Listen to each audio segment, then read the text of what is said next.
Ako si Sabrina Ward, 29 na taong gulang.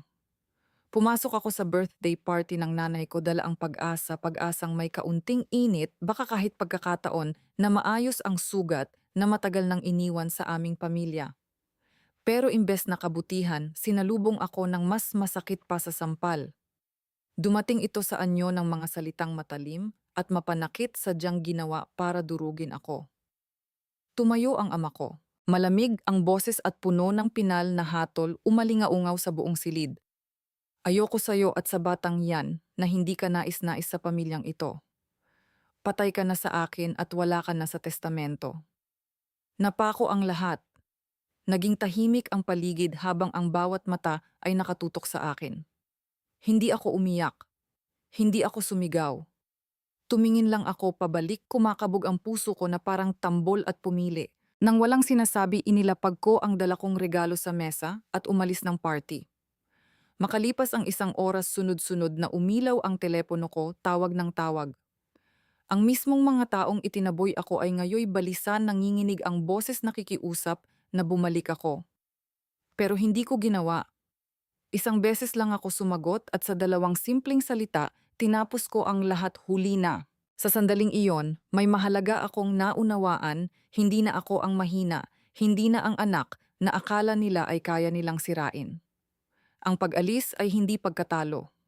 Ito ay kalayaan, ang pagpili sa sarili ko kaysa sa kalupitan nila.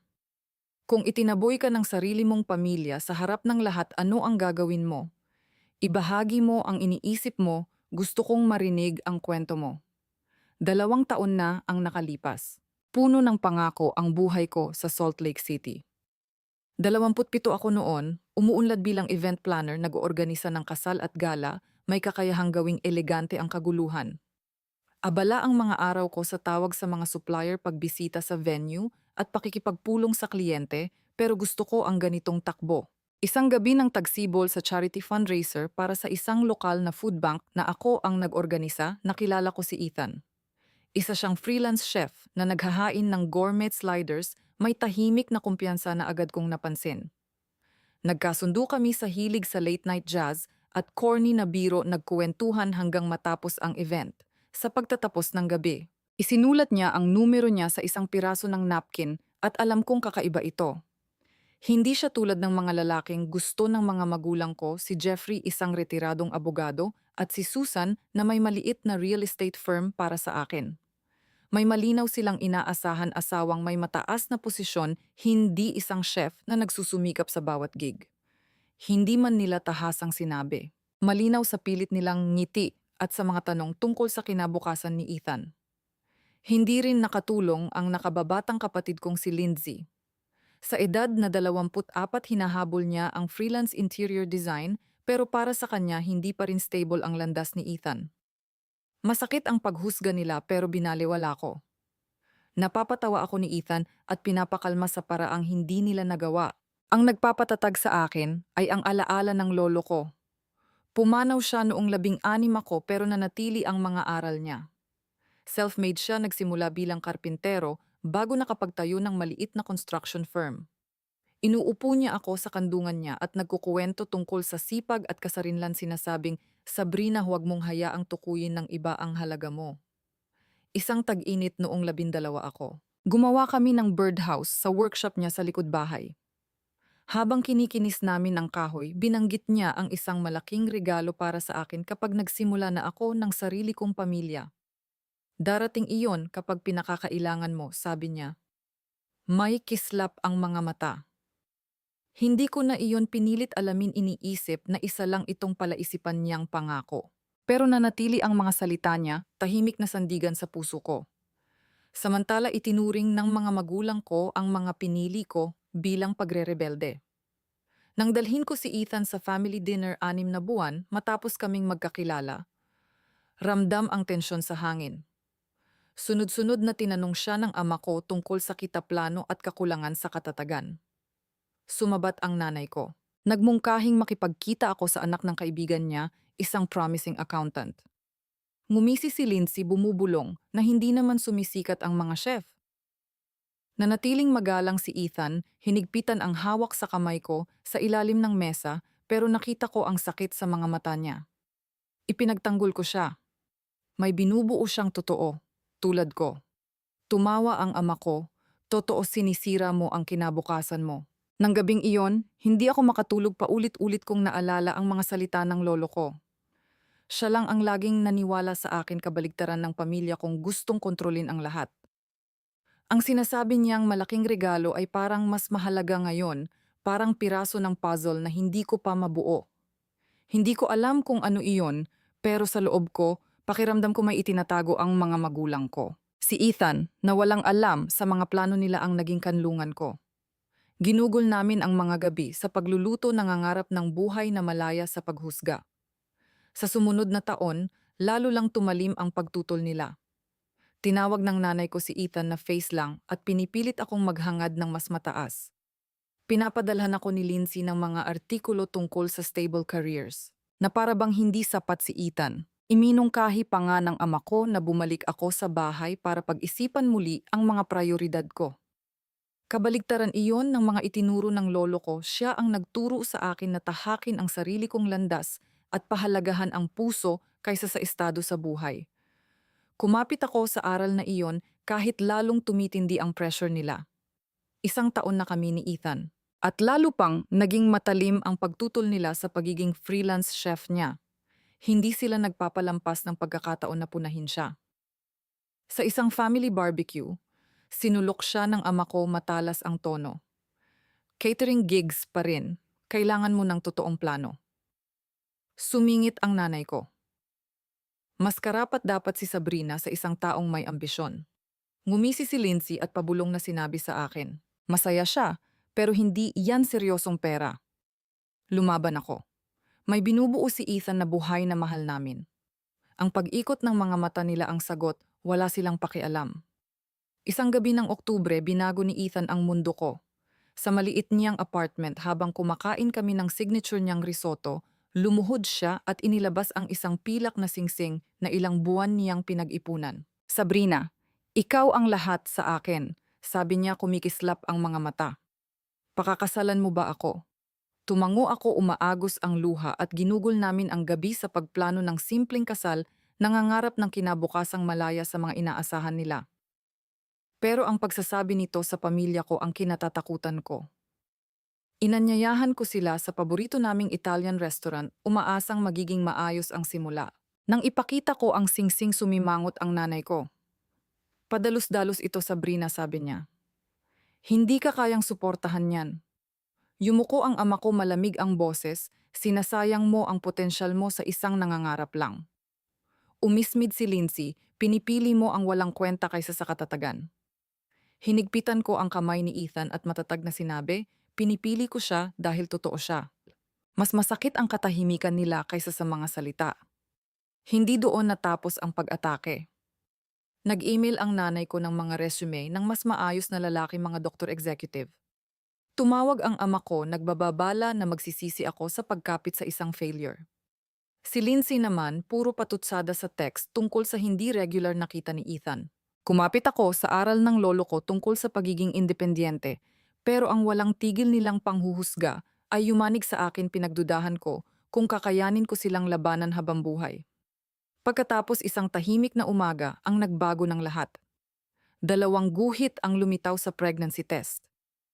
Kay Ethan ko, unang sinabi, at parang kuryente ang tuwa niya, niyakap niya ako sa hinaharap na sabay naming bubuin. Nagpasya kaming panatilihin muna itong lihim namin ang sikreto habang pinaplano ang susunod naming hakbang. Umaasa akong ito ang balitang magtatahi ng puwang sa pamilya ko, pero hindi pa ako handang sabihin sa kanila, lalo na pagkatapos ng lahat ng lason nilang salita. Ilang araw matapos iyon, isang hindi inaasahang pagkikita ang muling yumanig sa mundo ko. Nakita ko si Mr. Harold Grayson, ang abogado ng lolo ko, sa isang cafe sa downtown. Lagi siyang mabait, pero ngayon may pag-aalala sa mga mata niya. Sabrina, maingat niyang sabi, may iniwang trust ang lolo mo para sa'yo para sa panahong magsisimula ka ng sariling pamilya. Kontrolado ito ng mga magulang mo, pero hindi sila naging tapat. Kumabog ang dibdib ko. Ang malaking regalo na binanggit niya noong 12 ako ay hindi lang pala kuwento. Bakit ngayon mo lang sinasabi, tanong ko? Kumunot ang noo niya. Nakikita ko kung paano kanila tratuhin. Karapat dapat mong malaman. Umalis ako sa kafe, magulong-magulo ang isip. Sinubukan kong usisain ang nanay ko kung may alam siya tungkol sa mana umiwas siya. Huwag mong habulin ang mga lumang pangarap. Mabilis at malamig ang sagot ng ama ko. Mag-focus ka sa buhay mo, hindi sa mga pantasya. Ang nerbyosong tawa ni Lindsay nang tanungin ko siya ang lalo pang nagpatibay sa hinala ko. May tinatago sila, isang trust, isang halaga, marahil ang kinabukasan ko. Wala pa akong konkretong ebidensya pero nag-uugnay na ang mga piraso. Hindi na lang ito laban para kay Ethan o sa mga pangarap namin, laban na ito para sa nararapat sa akin. Nang umagang iyon, binago ng katotohanan tungkol sa pamana ng lolo ko ang lahat. Nakaupo ako sa tapat ni Mr. Grayson sa seryoso niyang opisina sa Salt Lake City. Bumibigat ang bawat salita na parang batong inilapag sa dibdib ko. May iniwan sa'yo ang lolo mo na trust fund, $1,000,000. Sabi niya, matatag ang tinig. Magiging aktibo ito kapag nagkaanak ka, pero mula nang pumanaw siya, kontrolado ito ng mga magulang mo. Napigil ang hininga ko, bumuhos ang alaala ng malaking regalo mula pagkabata, hindi pala imahinasyon, kundi nakatagong katotohanan. Bakit ngayon mo lang sinabi, nanginginig kong tanong? Yumuko siya ng bahagya mabait, ngunit determinado ang mga mata. Magsisimula ka na ng pamilya, Sabrina. Karapatan mong malaman ang itinago nila. Lumabas ako ng opisina niya na nag-aalab ang isip puno ng pagtataksil, galit at matinding determinasyong harapin ang mga magulang ko ng gabing iyon sa birthday party ng nanay ko. Buong hapon pinagbuno ko ang sarili ko sa bigat ng lahat. Ang sikreto ng pagbubuntis ko, kami lang ni Ethan ang may alam, ay parang marupok na pag-asa laban sa walang tigil na pagtutol nila sa engagement namin. Gusto kong maniwala na kapag inihayag ko ang tungkol sa baby, baka lumambot ang puso nila, baka mapagdugtong ang puwang sa pagitan namin. Pero ang sinabi ni Mr. Grayson ay may mas malalim na binago, hindi lang pala nila tinatanggihan si Ethan. Binabantayan din nila ang isang yaman na para sa akin kinokontrol ang kinabukasan ko. Sa apartment ko, naghanda ako ng maliit na regalo, maingat na binalot na pakete na may laman na pagtutol ko. Hindi ko alam kung magkakaroon ako ng lakas na iwan iyon. Pero pakiramdam ko, iyon ang unang hakbang para mabawi ang buhay ko. Pagsapit ng gabi, dumating kami ni Ethan sa maluwang na bahay ng mga magulang ko. Ang likod bahay ay kumikislap sa ilaw ng mga fairy lights na nakasabit sa matataas na paine. Ang mga mesa na may puting linen ay puno ng silver trays ng kanapes at mga baso ng champagne. At ang hangin ay umaaling-aungaw sa usapan ng mga bisitang nakaayos sa mamahaling suit at makinang na damit. Nakatayo ang nanay ko sa gitna, elegante sa madilim na gown, ang ngiti niya ay parang maskarang pinakinis sa pagdaan ng panahon. Nakatayo ang ama ko sa malapit, nangingibabaw ang presensya at tumalim ang tingin niya nang mapunta sa akin. Si Lindsay ay paikot-ikot sa karamihan. Maliwanag ang tawa pero malamig ang mga mata tuwing napapatingin kay Ethan. Ang kamay niya sa kamay ko, ang nagsilbing sandigan ko, ang tahimik niyang lakas, ang nagpapatatag sa kumakabog kong dibdib. Buhay ang party, pero sa loob ko umiikot ang tensyon. Hinintay ko ang tamang sandali, hinahaplos ng mga daliri ko ang regalong nasa bag ko, bigat na nagpapaalala ng hangganang itatakda ko. Nang tumahimik ang banda at tumigil ang galaw ng mga baso, umakyat ako sa isang mababang entablado at itinaas ang hawak kong baso. May iaanunsyo ako, sabi ko, malinaw ang boses kahit may buhol sa lalamunan. Magkakaanak na kami ni Ethan. Dinala ng mga salitang iyon ang pag-asa ko, marupok pero matapang sa gitna ng gabi. Ang katahimikang sumunod ay nakabibingi. Napako ang ngiti ng nanay ko. Lumaki ang mga mata sa gulat, sa kananlamig sa disapproval. Natigil sa ere ang baso ni Lindsay, kumurba ang labi niya sa pangungutya habang may ibinubulong sa katabi. Lumapit ang ama ko, galit ang muka. Anak ng lalaking yan, sigaw niya, pinuputol ang hangin. Hindi ka na anak ko. Wala ka na sa pamilyang ito at sama na. May mga hingal at bulungan na kumalat na parang apoy. Hinigpitan ni Ethan ang hawak ko, matigas ang panga, pero nanatili akong matatag. Ang mga salita nila ay parang talim na dati ko nang naramdaman pero hindi na ako papayag na sirain ako nito. Hindi bago ang pagtanggi nila pero ang lantad na kalupitan sa harap ng lahat ay nagpakita kung gaano nila gustong kontrolin ang lahat. Ang trust fund, ang mga kasinungalingan nila. Ang kapangyarihan nila sa kinabukasan ko nagtagpo ang lahat sa isip ko. Bumalik ang lakas mula sa mga aral ng lolo ko, tinabunan ang lason ng mga salita nila. Hindi na lang ito laban para kay Ethan o sa anak namin laban ito para sa sarili kong pamana. Hinawakan ko ang regalo sa bag ko, isang maliit na velvet box na binalot ko ng may layunin. Inihanda ko iyon kaninang hapon. Dala ng mga tao ng panlilinlang nila isang tahimik na pahayag na hindi ko pa kayang isigaw pero hindi ko na kayang itago. Lumapit ako sa mesa ng mga regalo, humiwalay ang mga tao na parang dagat. Mabigat ang mga tingin nila, puno ng pag-uusisa at paghusga. Ramdam ko ang titig ng ama ko pero hindi ako umurong. Ipinatong ko ang kahon. Ang mahinang tunog nito ay mas malakas pa sa musika sa tainga ko. Maligayang kaarawan, Mom, sabi ko. Matatag ang boses, may talim ng desisyon. Ang mga salitang iyon ay para sa akin pagputol sa hawak nila sa buhay ko. Tumalikod ako, hinawakan ang braso ni Ethan at naglakad palabas. Ang malamig na hangin ng gabi ay sumalubong sa akin. Bawat hakbang ko ay lalo pang nagpapatibay ng loob, parang apoy na sinindihan ng pagtataksil nila at ng katotohanan ng lolo ko. Pagdating namin sa kotse, unti-unting nawala sa likod ang ilaw ng party at bumalik ang ingay ng mga boses na parang walang nangyari. Pero ako, nagbago na. Ang regalong iniwan ko ay hindi lang simpleng kilos, iyon ang paninindigan ko. Isang pangako sa sarili ko at sa anak ko. Hindi ko alam kung paano sila magre-react kapag binuksan nila iyon, pero alam kong handa na ako sa anumang susunod. Nagmaneho kami sa dilim, panatag ang puso ko sa lakas na ngayon ko lang tunay na inaangkin. Makalipas ang 1 oras mula nang umalis ako, walang tigil na nag-vibrate ang telepono ko, sunod-sunod ang missed calls at messages. Paulit-ulit na lumilitaw ang pangalan ng ama ko. Hindi ko iyon pinansin, nanginginig ang mga daliri ko. Habang hawak ang manibela, iniisip ang velvet box na iniwan ko. Inabot ni Ethan ang kamay ko at marahang hinawakan. Ginawa mo ang kailangan mong gawin, sabi niya. Pero nagsisimula pa lang ang bagyo. Sa bahay ng mga magulang ko, nagkagulo ang party.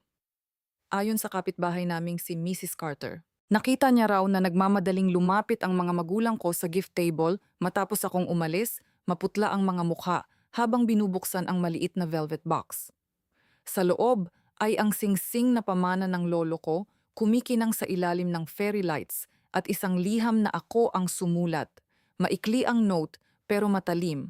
Alam ko ang tungkol sa trust fund, $1,000,000 at ang $500,000 na kinuha ninyo. Nanginginig ang mga kamay nila habang binabasa iyon at unti-unting nanahimik ang paligid habang hindi na nila maitago ang pagkataranta. Narinig daw ni Mrs. Carter ang nanay ko na napabulalas. Paano niya nalaman habang ang ama ko ay bumulong? Hindi ito dapat kumalat. Nagsimula ang sunod-sunod nilang tawag, nag-iba ang tono ng ama ko mula galit patungong desperasyon. Sabrina, kailangan nating mag-usap, pakiusap niya sa voicemail.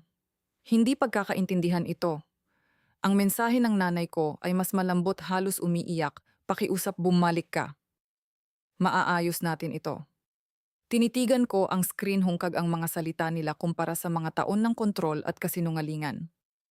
Isang simpleng sagot lang ang tinype ko para sa kanilang dalawa, huli na. Pagkatapos, sinilent ko ang telepono, mas tumibay ang pasya ko. Tumingin si Ethan sa akin, may halong pag-aalala at pagmamalaki. Babawi sila, babala niya. Tumango ako, alam kong totoo. Kinaumagahan dumating ang balik. Maagang tumawag ang matalik kong kaibigang si Kristen, nagmamadali ang boses. Sabrina, kailangan mong makita ito, sabi niya. Sabay padala ng screenshots mula sa isang local community group sa social media. Nagpost ang mga magulang ko ng matinding paratang, ipininta akong sakim at walang utang na loob na anak na tinalikuran ang pamilya dahil sa pera. Humingi si Sabrina ng trust fund ng lolo niya at tinalikuran ang pamilya, nakasulat. Dagdag pa ng nanay ko, matagal na siyang makasarili. Inuuna ang yaman kaysa sa katapatan. Sumali si Lindsay, tinawag akong kahihiyan na nang iwan sa pamilya. Kumalat ang post na parang apoy mga kapitbahay at estranghero nagsunod-sunod sa panghuhusga. Paano niya nagawa iyon sa magulang niya? Napaka-entitled. Habang binabasa ko ang mga iyon, kumikipot ang dibdib ko. Biglang nagsalita si Kristen, pinuputol ang ulap sa isip ko. Nagsisinungaling sila para mailigtas ang sarili nila. Nakita ng mga tao sa party ang ginawa ng tatay mo, alam nilang siya ang unang tumalikod sa'yo. Ikinuwento rin niya na kumalat na ang bulong-bulungan ni Mrs. Carter sa mga kapitbahay tungkol sa pagkataranta ng mga magulang ko nang buksan nila ang regalo. Isa pang bisita si Mr. Thompson, ang nagsabing nakita niyang isiniksik ng ama ko ang sulat sa bulsa niya na mumula sa galit. Unti-unting lumalabas ang katotohanan pero masakit pa rin ang mga atake online, bawat salita parang bagong sugat. Gusto kong lumaban, ilantad ang pagkuha nila ng kalahating trust fund pero pinigilan ako ni Ethan. Hinuhukay nila ang sarili nilang libingan, sabi niya, yakap ako. Hayaan mong ang katotohanan ang magsalita. Sumang-ayon si Kristen, nangakong babantayan ang mga usap-usapan at tutulungan akong ipagtanggol ang sarili ko. Nag-message na siya sa ilang kapitbahay, pinaalala ang ugali ng mga magulang ko, kung paano nila ako kinokontrol, kung paano nila pinilit na pumili ako ng lalaking pasado sa pamantayan nila, kung paano nila minamaliit ang pangarap ni Ethan. Unti-unting nagkakaroon ng balanse ang usapan online. Pagsapit ng gabi, lalo pang lumala ang gulo, lalo pang nag-post ang mga magulang ko, pinipilit na ako ang mali, at sinasabing imbento lang ang kwento tungkol sa trust fund para siraan sila. Nakakapasong ironiya, sila ang nagkubli ng pamana ng lolo ko at kumuha ng $500,000 para sa sarili nilang kapakinabangan. Naalala ko ang babala ni Mr. Grayson tungkol sa kontrol nila at ang lantad kong paratang sa liham ay parang unang bitak sa maskara nila. Hindi ko pinagsisihan ang pag-iwan nito pero hindi ko inaasahan ang ganitong kabanggis na ganting atake. Habang nakaupo ako sa sofa namin, mas bumigat ang pakiramdam ng pagtataksil nila. Pero kasama ko si Ethan at ang matatag na suporta ni Kristen, hindi ako nag-iisa. Ang mga bulungan ng kapitbahay, ang mga saksi sa party at ang katotohanan sa liham, lahat iyon ay tila may patutunguhan na hindi ko pa nakikita. Hindi ako ang sakim na anak na ipinipinta nila. Lumalaban ako para sa anak ko, sa kinabukasan ko at sa pamana na sinubukan nilang agawin. Habang ibinababa ko ang telepono, may bagong lakas na umusbong sa loob ko, handa sa kahit anong ihagis nila. Makalipas ang 6 na buwan, nagbago ang anyo ng buhay ko.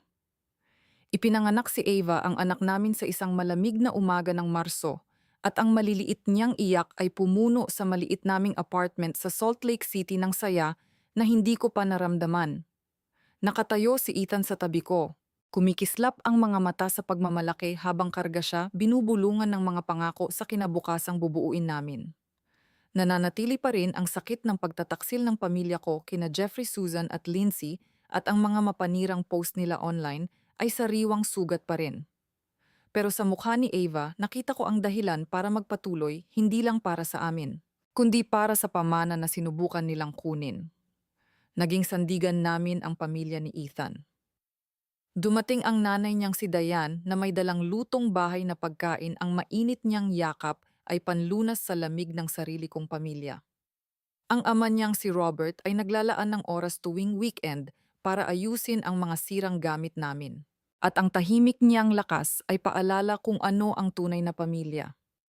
Si Daniel, ang nakababatang kapatid ni Ethan, ay nagdala ng saya, nakikipaglaro kay Ava at tinutukso kami tungkol sa magulong nursery. Ang suporta nila ay parang yakap ng seguridad na matagal ko nang hindi naramdaman mula pa noong buhay ang lolo ko, at iyon ang nagbigay sa akin ng tapang para harapin ang susunod na laban.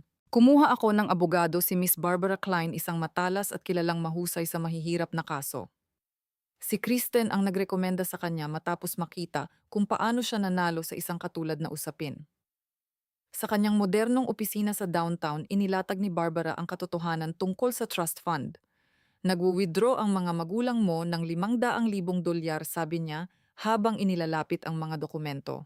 Ang orihinal na $1,000,000 ay para sa iyo kapag nagkaanak ka, pero kinuha nila ang kalahati at tinawag itong management fees. Illegal iyon. Parang umikot ang sikmura ko, nakasulat ang kasakiman nila sa papel. Matatag ang boses ni Barbara, maaari natin silang idemanda para mabawi iyon, Sabrina. Karapatan mo iyon. Hindi madali ang desisyon. Ang pagdemanda sa sarili kong mga magulang ay nangangahulugang ilalabas sa publiko ang lahat ng pangit na katotohanan ang mga kasinungalingan nila. Pero ang trust ay kinabukasan ni Ava regalo ng lolo ko at hindi ko pwedeng hayaang manatili ang pagnanakaw nila. Si Kristen gaya ng dati ay nasa tabi ko matatag. Siniraan ka na nila online, sabi niya, habang magkasama kami sa kape. Ito na ang pagkakataon mong itama ang lahat. Tumango si Ethan karga si Ava. Kasama mo kami kahit ano pa ang mangyari. Ang paniniwala nila sa akin ang nagpatibay sa loob ko, nagtulak sa akin sa desisyong alam kong dapat kong gawin. Makalipas ang 1 linggo, nagparamdam si Jeffrey hindi direkta kundi sa pamamagitan ni Barbara. Tumawag siya sa opisina nito, puno ng galit ang boses. Inaakusahan akong sakim dahil hinahabol ko ang trust. Sinisira ni Sabrina ang pamilya dahil sa pera. Sabi niya, tinatawag akong walang utang na loob. Hindi siya pinalampas ni Barbara, malamig ang tono, ipinagtatanggol ng anak mo ang kinabukasan ng sarili niyang anak. Nilabag mo ang batas, Mr. Allen. Hindi ito tungkol sa kasakiman, tungkol ito sa hustisya. Nang ikuwento niya sa akin ang pag-uusap, nakaramdam ako ng pasasalamat. Hindi lang siya abogado, siya ang panangga ko, malinaw niyang pinuputol ang manipulasyon na matagal kong pinagdusahan. Hindi pa rin tumitigil ang mga atake online, patuloy ang mga post ng mga magulang ko at ni Lindsay Puno ng Lason, ipinipinta akong makasarili at sinungaling na anak na gumagawa ng kwento para sa pera. Ang mga kapitbahay na nakasaksi sa party sina Mrs. Carter at Mr. Thompson ay nagsimulang magsalita, ibinabahagi ang katotohanan tungkol sa galit na pagsabog ng ama ko at ang nilalaman ng liham. Pero huli na ang lahat na sangkot na ang pangalan ko sa mga kasinungalingan nila at alam kong lalo lang gugulo ang lahat kapag nagsampa ako ng kaso. Gayunpaman, hindi ako pwedeng umatras. Mas karapat dapat si Ava at ako rin. Isang gabi, habang natutulog si Ava at abala si Ethan sa kusina sa paggawa ng bagong recipe, nakaupo ako at tinitigan ang mga dokumento ni Barbara. Malinaw ang mga numero, 500,000 dolyar na ninakaw kalahati ng inilaan ng lolo ko para sa pamilya ko. Naalala ko ang mga kwento niya, ang paniniwala niyang dapat mong ipaglaban ang sayo. Hindi lang ito tungkol sa pera, ito ay tungkol sa pagbawi ng boses at dignidad ko matapos ang mga taon ng kontrol nila. Nilagdaan ko ang mga papeles, matatag ang kamay, at kinabukasan tinawagan ko si Barbara. Isampa mo na, sabi ko. Handa na ako. Hindi perpekto ang buhay namin pero amin ito. Lumalago ang catering business ni Ethan, walang sawang suporta sina Diane at Robert. At ang mga bisita ni Daniel ay nagbibigay ng saya. Araw-araw akong kinukumusta ni Kristen at ang mga update niya tungkol sa pagbabago ng opinyon ng komunidad ay patunay na unti-unting lumalabas ang katotohanan. Malaki ang laban na papasukin ko pero hindi ko ito maiiwasan. Habang hawak ko si Ava at nararamdaman ang maliit niyang kamay na kumakapit sa daliri ko. Nag-alab ang loob ko para ito sa kanya, para sa amin, para sa pamana na sinubukan nilang itago. 9 na buwan matapos ang party, hinarap ko ang mga magulang ko sa korte. Malamig ang courtroom sa Salt Lake City, malayo sa magulong eksena ng birthday ng nanay ko. Katabi ko si Barbara, kalmado at matatag. Habang pinagmamasdan sina Jeffrey at Susan sa kabilang panig malayo sa dating mayabang na mga taong itinakwil ako. Nasa likod nila si Lindsay, hindi mabasa ang mukha. Hinawakan ni Ethan ang kamay ko sa ilalim ng mesa, paalala kung bakit ako narito para kay Ava, sa kinabukasan namin at sa katotohanan. Malinaw ang kaso ni Barbara. Inilatag niya ang ebidensya ng trust fund, 1 milyong dolyar para sa akin kapag nagkaanak ako, at ang 500,000 dolyar na kinuha ng mga magulang ko. Mga bank record, email at testimonya ni Mr. Grayson, bawat isa ay nagpapatunay ng pagnanakaw nila. Nakinig ang hukom, isang matapang at matalas na babae, habang ipinaliwanag ni Barbara ang peking management fees na ginamit nilang dahilan. Nahirapan ang abogado ng mga magulang ko na depensahan sila. Hindi na maitatanggi ang katotohanan. Nang tumunog ang martilyo ng hukom, malinaw ang hatol, kailangang ibalik ni na Jeffrey at Susan ang 500,000 dolyar kasama ang legal fees. Malaking dagok iyon sa kanila. Pero hindi doon nagtapos ang lahat. Natuklasan din ni Barbara ang mga mapanirang post nila sa social media at ginamit iyon bilang ebidensya ng defamation. Sumang-ayon ang hukom na ilabas ang mga ito sa publiko bilang patunay ng masamang intensyon nila. Sa loob ng ilang araw, kumalat ang balita sa buong komunidad ng Salt Lake City. Ang mga kapitbahay na nakasaksi sa party ay nagsalita at ang mga bulong ay naging malakas na tinig. Ang reputasyon ng mga magulang ko na dati ipinakintab ng pera at status ay gumuho. Nawala ang mga imbitasyon sa gala at nawala rin ang posisyon nila sa charity boards. Lumayo ang mga dating koneksyon ni Jeffrey at lumiit ang social circle ni Susan. Ramdam nila ang pagbagsak. Si Kristen, patuloy na nagbabantay, ay nagpadala sa akin ng screenshots ng mga forum kung saan tinatawag na hipokrito ang mga magulang ko. Nagkunwari silang perpekto pero ninakawan ang sariling anak, sabi ng isang post. Nakita ko ang galit ni Jeffrey noong gabing iyon, hindi iyon nararapat kay Sabrina, sabi ng isa pa. Hindi ko hinangad ang ganitong kahihiyan para sa kanila. Pero ito ay hustisya, isang pagbabayad sa sakit na idinulot nila. Habang pinapanood namin ni Ethan ang mga balita, natutulog si Ava sa kunawalang kaalam-alam sa gulong dulot ng kanyang pagdating. Pagkatapos dumating ang sulat ni Lindsay. Dumating ito sa apartment namin, nanginginig ang sulat kamay niya sa sobre. Sabrina, panimula, pasensya na sa lahat. Mali ako na sumama sa kanila. Gusto kong makilala si Ava maging tita niya. Malumanay ang mga salita, parang pakiusap pero kulang sa laman. Naalala ko ang pangungutya niya sa party, ang masasakit niyang komento online, ang katahimikan niya noong kailangan ko siya. Ipinakita ko ang sulat kay Ethan at kumunot ang noo niya. Humihingi lang siya ng tawad dahil natalo sila, sabi niya. Si Kristen naman, mas direkta. Nililinis niya ang pangalan niya ngayon na nabunyag na sila. Pareho iyon sa nararamdaman ko. Hindi pa ako handang magpatawad, hindi pa matapos ang lahat. Nakipagkita ako kay Lindsay sa isang tahimik na kafe, karga si Ava bilang paalala kung ano ang mahalaga. Mas mukhang maliit siya ngayon, wala na ang dati niyang kumpiyansa at nakikiusap ang mga mata habang nagsasalita. Hindi ko alam na kinuha nila ang pera, sabi niya, halos mabasag ang boses. Pakiusap, hayaan mo akong maging bahagi ng buhay mo. Huminga ako ng malalim na natiling matatag. Pinili mo ang panig nila, Lindsay, sabi ko kalmado, ngunit buo ang loob.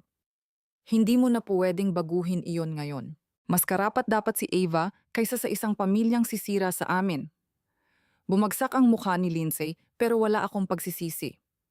Hindi ito paghihiganti, ito ay pagprotekta sa anak ko at sa kapayapaan ko. Habang naglalakad ako palayo, gumaan ang pakiramdam ko. Naibalik ng kaso ang sa akin hindi lang ang pera, kundi ang boses at lakas ko. Ang pagbagsak ng mga magulang ko ay hindi ko gawa. Sila mismo ang bumuo ng sarili nilang pagkawasak sa pamamagitan ng kasinungalingan at kasakiman. Sina Diane at Robert, ang mga magulang ni Ethan, ay sinalubong kami ng mainit na ngiti. Pag-uwi namin, si Daniel ay nakikipaglaro kay Ava habang ibinabahagi namin ang balita. Tumawag si Barbara, kalaunan kinumpirmang ililipat na ang pondo upang matiyak ang kinabukasan ni Ava. Nag-text si Kristen. Nagtagumpay ka. Hindi ka na nila kayang galawin. Habang hawak ko si Ava at naririnig ang maliit niyang tawa na pumupuno sa aming tahanan, alam kong tama ang pinili ko. Tapos na ang nakaraan at ang pamilya ko, si Ethan, si Ava, at ang mga taong tunay na nanindigan sa amin, iyon lang ang kailangan ko. 1 taon matapos ang korte, ang buhay ko ay naging eksakto sa ipinaglaban ko. Nauna ang bahay, hindi marangya, pero amin, isang 2 palapag na bahay na ladrilyo sa tahimik na bahagi ng Salt Lake City. Habang nililibot namin ni Ethan ang mga bakanteng silid, naiisip ko ang halakhak ni Ava na aalingaw-ngaw sa pasilyo at ang liwanag ng araw na papasok sa kusina kung saan siya magluluto. Ang pagpirma sa mga papeles ay higit pa sa pagmamay-ari, ito ay kalayaan mula sa tanikala na sinubukang itali sa akin ng mga magulang ko. Ibinuhos ni Ethan ang lakas niya sa matagal na niyang pangarap. Sa tulong ng nabalik na trust, binuksan niya ang Brooks Table, isang restaurant sa downtown. Pinagsama ng menu niya ang comfort at elegance, bawat putahe ay ginawa ng may malasakit. Pinapanood ko siyang magtrabaho sa open kitchen pawisan, pero may ngiti habang pinupuri ng mga kritiko ang kanyang vision at bumabalik ang mga customer linggo-linggo. Ang tinawag noon ni Jeffrey na kawalang katatagan ay naging matagumpay na negosyo. Kasabay nito umangat din ang karera ko. Sa firm naging senior manager ako, humahawak ng mga event na umaabot sa pambansang antas. Nirerespeto ako ng mga kasamahan ko dahil sa talento at tibay ko, hindi bilang anak ng kung sino kundi bilang si Sabrina Allen na may sariling pangalan. Sa unang pagkakataon, hindi na ako tinutukoy ng anino ng pamilya ko, kundi ng mga tagumpay na ako mismo ang bumuo. Si Ava ang sentro ng lahat. Sa unang kaarawan niya, naglalakad na siya sa sala. Tumatalbog ang kulot niyang buhok habang inaabot ang rocking horse na ginawa ni Robert o tumatawa sa mga kalokohan ni Daniel. Pinuno ni Dayan ang freezer namin ng pagkain at ang puso namin ng init. Binalot kami ng pamilya ni Ethan sa suportang hindi ko naranasan noon. Pinatunayan nilang ang tunay na pamilya ay pinipili sa pagmamahal, hindi ipinapataw ng dugo. Sa kabilang bahagi ng lungsod, lumiit ang mundo ni na Jeffrey at Susan. Nanatili ang hatol laban sa kanila. Ang mga social circle na dati nilang pinaghaharian ay tuluyang tumalikod. Wala nang imbitasyon, wala nang posisyon sa charity boards at kumalat ang bulong tungkol sa panlilinlang nila. Nanatili si Lindsay sa kanila kahit ang mga pagtatangka niyang makipag-ugnayan sa akin ay mas mukhang pagsisisi kaysa tunay na pagbabago. Hindi ako sumagot. Ang mga hangganang natutunan ko ang nagpoprotekta sa kapayapaan ko. May mga sandali na iniisip ko kung dapat ko ba silang patawarin, pero naaalala ko ang lantad na kalupitan, ang pagnanakaw at ang mga taon ng kontrol. Ang pagpapatawad na walang pagbabago ay pagsuko. Mas karapat dapat si Ava kaysa lumaki sa bigat ng kapaitan nila. Pinili kong bumuo ng mundong matatag ang pagmamahal at buo ang tiwala. Malinaw ang mga aral, ang pagmamataas at paghusga ay lason. Ang obsesyon ng mga magulang ko sa pera at estado ay bumulag sa kanila sa halaga ni Ethan at muntik nang sirain ang buhay ko. Ang kasinungalingan ay sumisira. Ang pagnanakaw nila sa trust ay hindi lang usaping pinansyal, ito ay paglapastangan sa ugnayang nais iwan ng lolo ko. Pero ang katotohanan ay nagpapalaya. Sa paninindigan ko, natuklasan kong ang kaligayahan ay hindi ibinibigay ng apelyido, pinaghihirapan ito sa pamumuhay ng may integridad. Ngayon, sa mga gabi nakaupo kami ni Ethan sa balkonahe. Pinapanood si Ava na humahabol ng mga alitap-tap sa bakuran. Pinag-uusapan namin ang hinaharap, mga bagong recipe, bagong proyekto, marahil isa pang restaurant balang araw. Minsan hinahawakan niya ang kamay ko at bumubulong na gawa natin. At alam kong tama siya. Ang pangako ng lolo ko ay hindi lang tungkol sa pera, tungkol ito sa lakas, sa hindi pagpayag na tukuyin ng iba ang halaga mo. Nakikita ko ang aral na iyon sa bawat ngiti ni Ava, sa bawat pagkaing niluluto ni Ethan at sa bawat hakbang ko na malaya sa nakaraan. Ang kaligayahan na tutunan ko ay binubuo araw-araw sa pagpili ng katotohanan kaysa kasinungalingan, ng malasakit kaysa paghusga at ng tapang kaysa katahimikan. Iyan ang buhay na ipinaglaban ko at iyan ang buhay na poprotektahan ko.